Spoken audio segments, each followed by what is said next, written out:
Hi, my name is John Perry. I'm the director of the Reebok Minnesota Hockey High Performance 15 programs for boys and girls.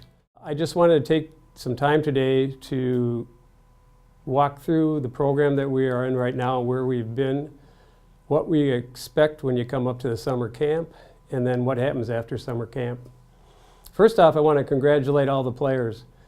You know, when you think about it, we started with about 400 to 500 players at the district level, getting ready to get your district team.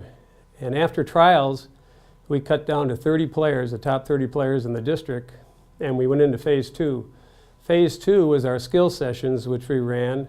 This gives the district coaches another opportunity to look at the top 30 as they try to get ready to get down to their top 20 players, which is the district team.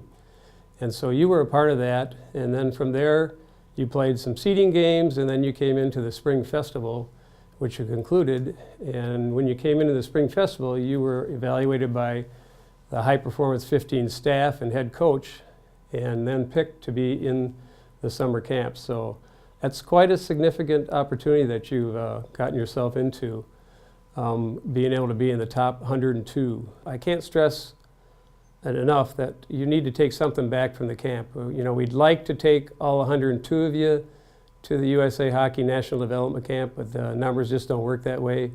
So, but it's important that even if you don't move on, that you take something back from the camp. You're going to be coached by high school coaches, college coaches, Division I and III players who have already gone to college and been through the process. And so this is a great time for you to mentor with them and take something back from them, whether it be the high school coach, the college coach, or the college player, or maybe even a player that you're playing with on your own team. You know, we've got players from all over the state that are playing, so it's important that you do that. You know, we know you're a leader in your community, and we know that you're on the team right now in the 102, but we also know that when you go back, you're going to be a leader in your community, so it's important for you to do that. So I challenge you to take something out of the summer camp and bring it back. The second thing I like to do is congratulate the parents. You know, this is a long process for you, driving your kids to all the games all the way through their youth and paying for everything. We really appreciate it at Minnesota Hockey for everything that you've done, having your player go through our process. You're going to be evaluated on and off the ice. We have a lot of sessions that are held on ice, but we have a lot of sessions that are off ice too. And one of the first expectations is we're going to expect that everybody, when they get to camp, they're going to be in shape, have been skating, and it's important to have that done because you're going to hit the ice right away when you get there. So the next thing I'm going to do is we're going to go through the booklet, and so you can see what kind of expectations we have and the items that you need to bring up to summer camp. If you haven't printed off the booklet, this can be found on minnesotahockey.org on the HP15 page. I would suggest that you print that and then come back into the video. In the handbook, you're going to find your camp director and my number in there, so if you have any questions when we get done, please make sure you contact us. The other thing that I want to touch on is there's some contact information for the residence hall that the players are staying in, the Herb Brooks National Hockey Center's phone number, and then also campus security. I won't go through the whole handbook today, but there are a few key points that I want to make you aware of. At the bottom of the page is going to be the check-in process, and this is very important. As you can imagine, we can't have all 102 players and our staff checking in at one time. So what I'd like to do is just review through that for you before we move on. Teams check in by their color. Teams will be posted on the Minnesota Hockey website, and that's where you'll find your player. The first thing that happens is our staff checks in at 9 in the morning, and then after that, the goaltenders all check in at 10 o'clock. From that point on, we look at the team color you're at, and that's when you want to come to check in. It's important when you come to check in, you leave all your equipment in the car, only bring in what you're going to put in your dorm room. So the first thing you're going to do is you're going to go to the front desk, grab your key, then you're going to go to the Minnesota Hockey desk. They're going to check you in, give you your ID tag, then you're going to head up to into your dorm room, and then at that point, if you see any damage, let us know. Then come back down, you'll grab a box lunch, and then from there you'll go to check in the arena. There'll be a Minnesota Hockey staff ready there to check you in and put you into the locker room that you're going to be in. It's also important to know the locker room that you're checked in, you'll be in all week, so you won't have to move any equipment once you get in.